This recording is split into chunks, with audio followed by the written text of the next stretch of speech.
આકાશવાણી અમદાવાદ વડોદરા પ્રાદેશિક સમાચાર સોનલ પરમાર વાંચે છે. તાપી જિલ્લામાં સોનગઢની અદાલતે કોરોના ગાઈડલાઈનનો ભંગ કરવાના કેસના આરોપી કાંતિ ગામિત અને 2 પોલીસ અધિકારી સહિત 4 આરોપીની 2 દિવસના રિમાન્ડ મંજૂર કર્યા છે.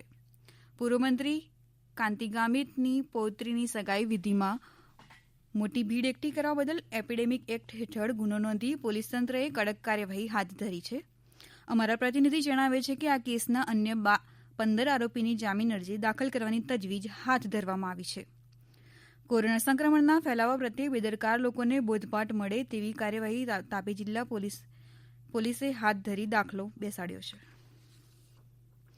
રાજ્યમાં કોરોના સંક્રમણના કાળમાં પણ વિકાસ યાત્રાની અવિરત કૂચ જારી રાખતા 17,000 કરોડ રૂપિયાના લોકાર્પણ ભૂમિપૂજનના વિકાસ કામો હાથ ધર્યા છે. મુખ્યમંત્રી વિજય રૂપાણીએ જણાવ્યું કે એકલા અમદાવાદ મહાનગરમાં જ કોરોનાના સમયમાં 2,857 કરોડના વિકાસ કામો કર્યા છે. મુખ્યમંત્રીશ્રીએ અમદાવાદના 1,078 કરોડના 72 વિકાસ કામોના લોકાર્પણ ભૂમિપૂજન ગાંધીનગરથી વિડીયો કોન્ફરન્સના દ્વારા કર્યા હતા. તદનુસાર 92 કરોડના ઈ લોકાર્પણ અને 986 કરોડના ઈ ખાતમુહૂર્ત અન્વયે housing project, water project, urban health centre hall નવીનીકરણ, ગાર્ડન, પ્રધાનમંત્રી આવાસ, બ્રિજ પ્રોજેક્ટ વગેરેનો સમાવેશ થાય છે. મુખ્યમંત્રીશ્રીએ 600 વર્ષ જૂનું અને વર્લ્ડ હેરિટેજ સિટી અમદાવાદ સમયની સાથે ચાલીને આધુનિક મહાનગર, વિશ્વકક્ષાના શહેર તરીકે પ્રસ્થાપિત થયું છે તે માટે શહેરી સત્તાતંત્રને અભિનંદન આપ્યા હતા. આ સરકારે શહેરી વિકાસનું હજારો કરોડોનું બજેટ ફાળવીને 45% શહેરી વસ્તીને સમયસર વિકાસ કામો મળે તેવી ખેવના રાખી છે, એમ પણ મુખ્યમંત્રીએ કહ્યું હતું. ગઢડા માર્કેટિંગ યાર્ડની ચૂંટણીનું આજે મતદાન થઈ રહ્યું છે. કુલ 16 બેઠકમાંથી 6 બેઠક બિનહરીફ થતાં 10 બેઠકો માટે 968 મતદારો મતદાન કરી રહ્યા છે.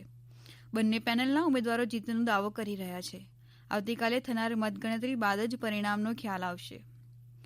માર્કેટિંગ યાર્ડમાં કુલ 16 બેઠકો છે, જેમાં 10 બેઠકો ખેડૂત વિભાગ, 4 બેઠકો વેપારી વિભાગ અને 2 બેઠક સહકારી વિભાગ, જેમાં વેપારી અને સહકારી વિભાગની 6 બેઠક પર છેલ્લા 17 વર્ષથી યાર્ડની સત્તા ભોગવી રહેલ ભાજપ સંચાલિત સહકાર પેનલ બિનહરીફ થયેલ છે.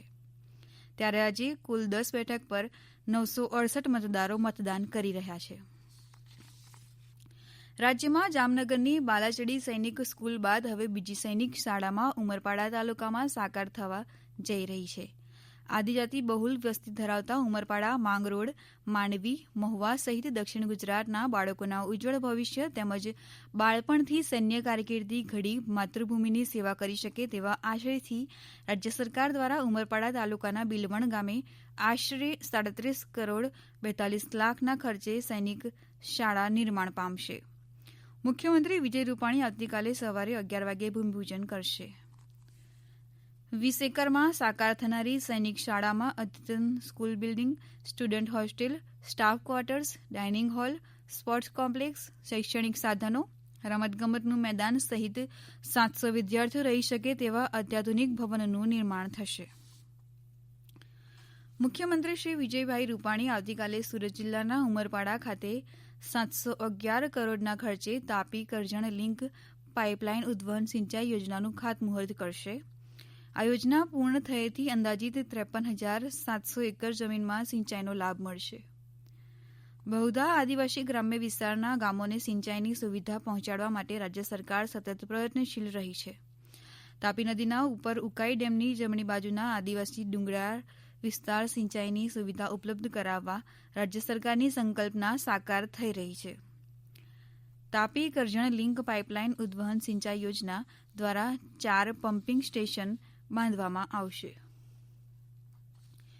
યુવાનોના પ્રેરણાદાતા સ્વામી વિવેકાનંદની જન્મજયંતિ 12મી જાન્યુઆરીના રોજ પ્રતિવર્ષ વિશ્વ યુવા દિન તરીકે ઉજવવામાં આવે છે. તેના ઉપલક્ષ્યમાં રામકૃષ્ણ આશ્રમ રાજકોટ દ્વારા યોજાતી મુખપાઠ અને વક્તૃત્વ સ્પર્ધા આ વખતે કોવિડની પરિસ્થિતિને ધ્યાનમાં લઈને ઓનલાઈન યોજવામાં આવી છે.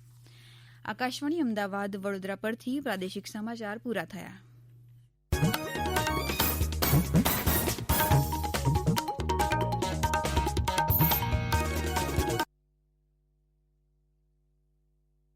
In that pace bowling